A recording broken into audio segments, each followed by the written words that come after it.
kind of drives around the neighborhood and has a speaker that says potatoes, onions, carrots. I feel more connected to the people and the things that I'm buying. Olá pessoal, bem-vindos a mais um vídeo nesse canal. Nós somos cidadãos do terceiro mundo e nesse canal a gente reage e aprende sobre o primeiro mundo. Nesse vídeo a gente vai reagir a 9 choques culturais vivendo na Itália. Então pedimos que, por favor, você considere se inscrever, ative as notificações e também deixe mais sugestões lá no nosso Instagram para mais vídeos como esse.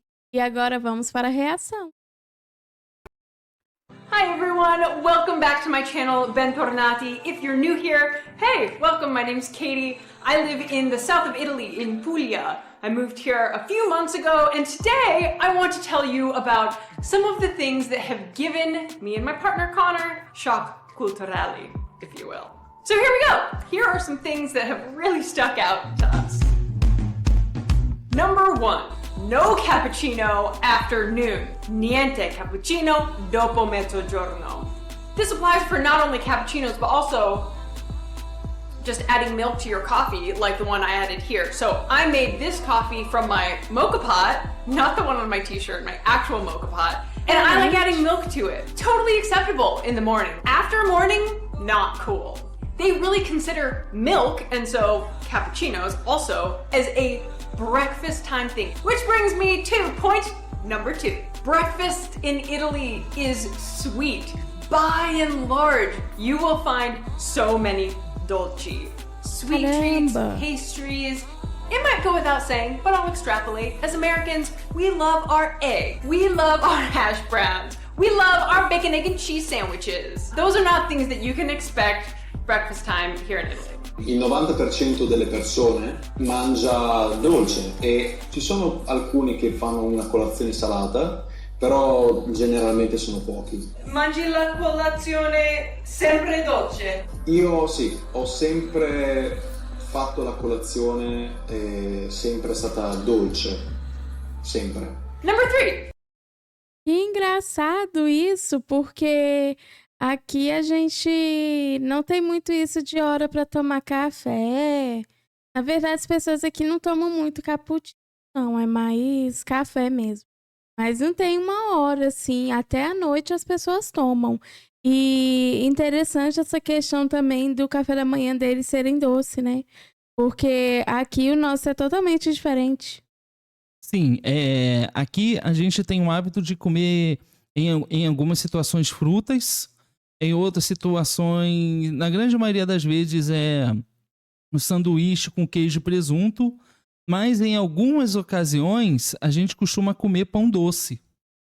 Em algumas ocasiões. Não todos, porque isso não é algo... É culturalmente usado, mas não é todo mundo que faz assim. Mas na verdade o café tradicional mesmo não é doce. Pão de queijo, pão francês, não tem nada doce.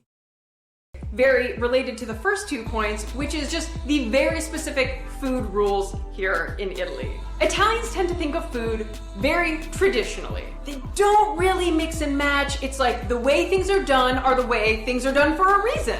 For instance, don't put cream in carbonara. Heresia. Another example is don't put meat in your pasta. For them, it's really 2 separate things. Yes, there's ragu, so usually some smaller kinds of meat will be incorporated into a sauce that can be tossed with the pasta. So like spaghetti and meatballs, you may think of as an Italian thing. That's an Italian-American thing, actually. They can't stand it. Impazziscono. When it comes to food, which they obviously do so well, right? I'm not doubting that at all. But they are very traditional and very passionate. It reminds me of a story that I was with a family that I know really well here in Italy, in northern Italy, and I was showing them one of my YouTube videos. It was the olive oil cake recipe. So I was showing this video to my friends, mom and nonna, and it's so funny. The video started and they were like, oh, che bella, oh, meravigliosa, like complimenti.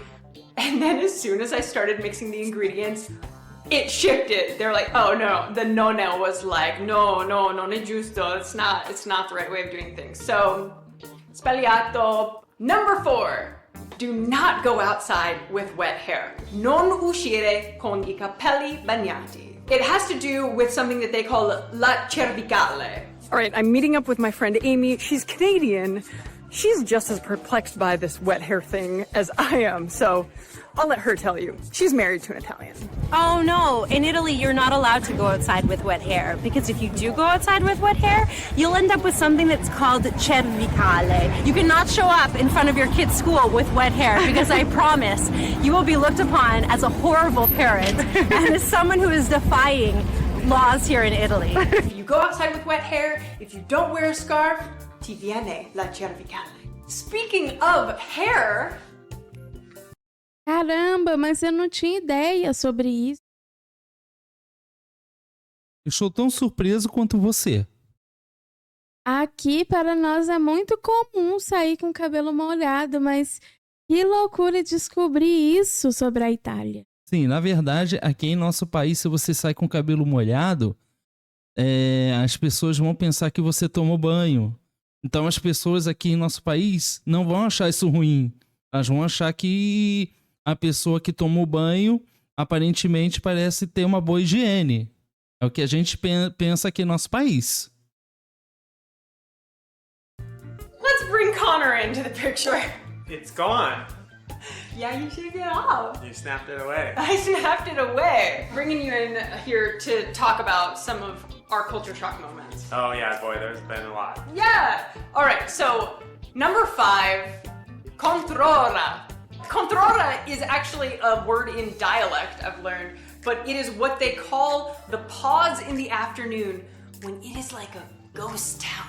Everyone goes indoors, all the stores are shut down. It's kind of like the Spanish siesta, maybe you've heard of that. Yeah, everything's closed, except for like the chain supermarkets, but... I have a friend who lives here in Trani, is from here, and she said that traditionally all the grandmas say after lunch, especially if you're like a kid or a female, don't leave the house. That it's only when thieves and bad people go out. Okay, well that makes us bad people then, because we moved here, and part of like establishing residency for her to get her dual citizenship was like we had to be in the apartment, and the police were gonna come around, and they were gonna knock on your door. I vigili. And it was like, and you have to be there, and if you don't, then they might not come back, and you might have to do something, or they'll leave a note, and us being the like rule followers. Yeah, and like the goal-oriented people who are like, we want to get this citizenship, so we're gonna stay put until the police come. And our lawyer, who's awesome, was like, you can leave the house like after like 2. They won't come after that. So every day we stayed in the house until 2, and then as soon as 2 happened, we'd go for a walk. And so we got in this habit. Well, and we didn't realize that this is the exact opposite of what everyone else here does. Now that we go out in the mornings, it's so hustle bustle all morning until around 2, when people go in for lunch, and then they do not leave until basically like 4 or 5 in the evening. Yeah, and then at night, the whole town is like out bopping around, socializing well into there's a curfew at 10, but you can tell that because of COVID. Yeah, things come to life later here. And what I think is extra interesting about this is that it is more so and almost only something that happens in the south of Italy, not so much in the north of Italy. All right, number... É muito interessante porque a gente já tinha visto sobre isso.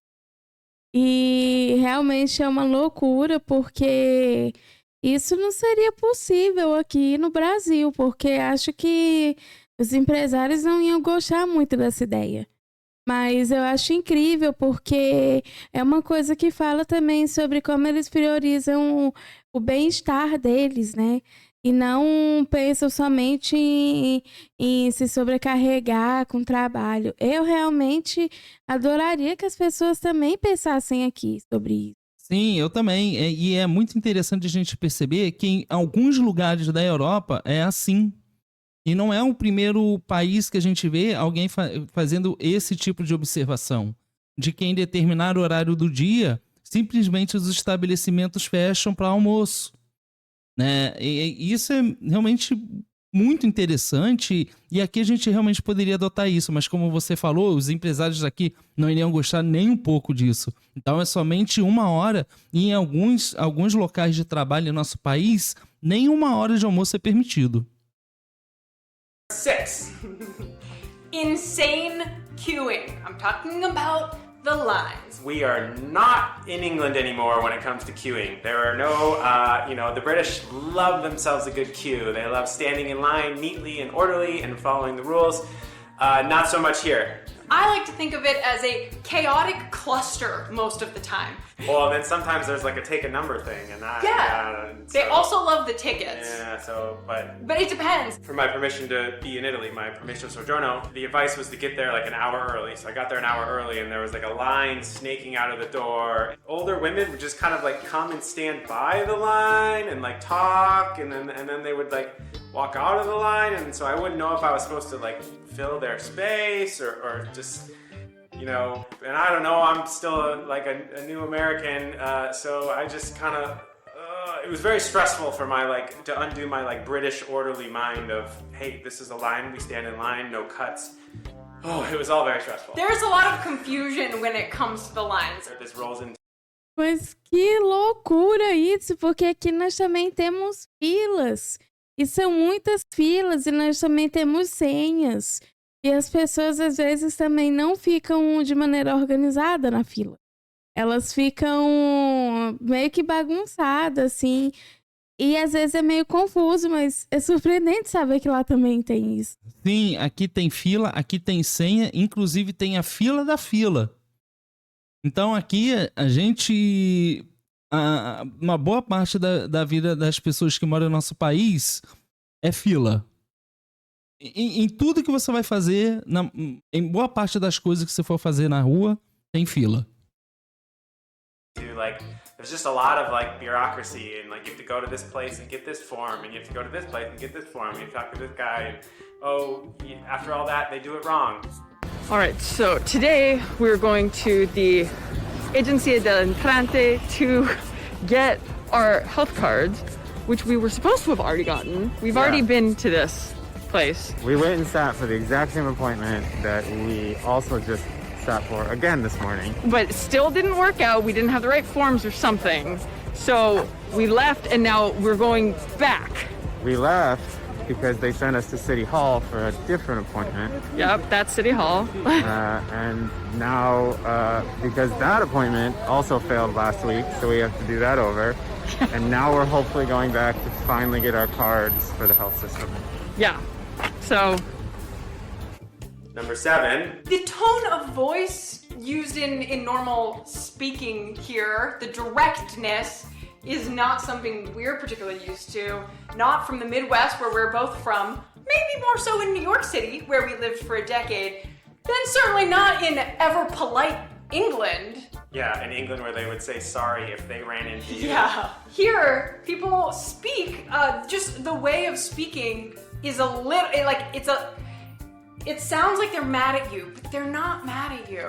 That's just the tone and style in which people converse here. It sounds to our American ears like they're very frustrated with each other and they may or may not be fighting. But they're actually just talking. Un modo di parlare più forte. Esatto. I mean, for example, I was doing a craft project yesterday and I needed just some glue, some regular old glue, and went to this shop and was talking to the woman about the glue, and she was trying to understand how I wanted to use the glue, and so then she could help direct me to which glue would be best. There's just the way she asked it just tends to be a little more aggressive. It's like, well, what are you using it for? What's the material? Is it wood? Is it plastic? And this is all in Italian, She right? kept smashing her finger on the table. Legno, because the table was wood, so she's like, legno. Also, when the masks are off, you'll be able to see the smiles behind the directness, so it'll be good. Number 8. The bidet. Yes. So this was actually not a huge culture shock for you, just because from travel you're very used to these things and you love it. And we had one in New York, remember in Williamsburg? Oh yeah, that's right. But we You just never used it. I loved it. I never used it. But culturally here, it's a thing. And so I'm like, oh, mom, sono italiana. I better use the bidet. We won't speak about it. Caramba, eu fico realmente impressionada como a gente tem umas coisas parecidas com eles, né? Tipo, essa questão mesmo das filas e sobre essa questão do bidê também, embora que não seja muito, muito popular, tem algumas casas e apartamentos que tem isso, mas eu realmente acho incrível, porque a gente se parece mais com eles do que com os estadunidenses, sendo que nós estamos no mesmo continente. Sim, mas é muito curioso, porque em nosso país o bidê, há anos atrás, era algo muito popular, mas de alguma forma isso acabou caindo em desuso. As pessoas simplesmente passaram a não usar mais o bidê. Acho que as pessoas de alguma maneira não sentiam mais a necessidade de fazer uso disso e simplesmente foi sendo retirado ao longo dos anos. Então, hoje é muito mais comum não ter o bidê. This too much because we did a whole video about it that I'll link to. This is where the bidet comes in. Any last words? And it though? makes us kind of like weird perverts if you just keep talking about it. Yeah. Okay, yeah, let's move on. Number 9. The grocery store situation, which I love, but it's really different from anywhere we've ever lived. It is a wonderful situation. There's no like Walmart's big box stores where everyone goes and does all their grocery shopping at once. There are some supermarkets, you know, that is a thing here, but by and large, people really shop on a smaller scale. So there's the fruit and veg stalls. There's a guy in a truck, open bed truck. He just kind of drives around the neighborhood and has a speaker, says potatoes, onions, carrots. I feel more connected to the people and the things that I'm buying because it's not just like on a shelf with 1,000 other options. Como assim tem isso lá? Como assim? Eu jurava que isso só tinha aqui no Brasil. Meu Deus, estou chocada que num país de primeiro mundo como a Itália tem esse tipo de coisa. Sim, é verdade. Aqui a gente não tem necessariamente vendendo frutas, mas vendendo outras coisas, como por exemplo... Mas tem vendendo frutas também. Eu me recordo do ovo, vendendo ovo. Onde eu morava tinha de frutas. E aqui tem até de camarão. Tô chocada. Eu também. And there is like chain supermarkets as well. Yeah.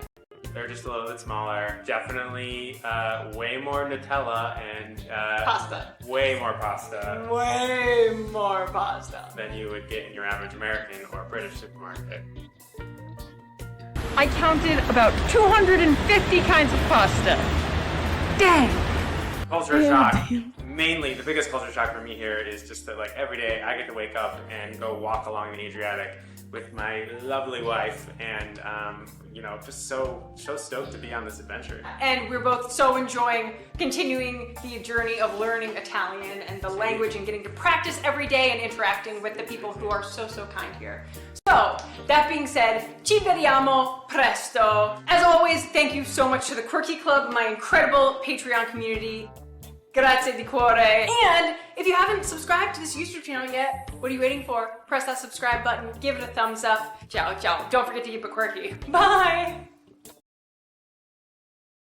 Eu realmente fico surpreso quando a gente assiste vídeos como esse, onde a gente vê que temos coisas muito parecidas com os países de primeiro mundo em outro continente. E é curioso que você mencionou que a gente está no mesmo continente que os Estados Unidos e, de fato, a gente tem algumas coisas que vieram de lá, mas a nossa origem cultural vem muito mais da Europa do que dos Estados Unidos.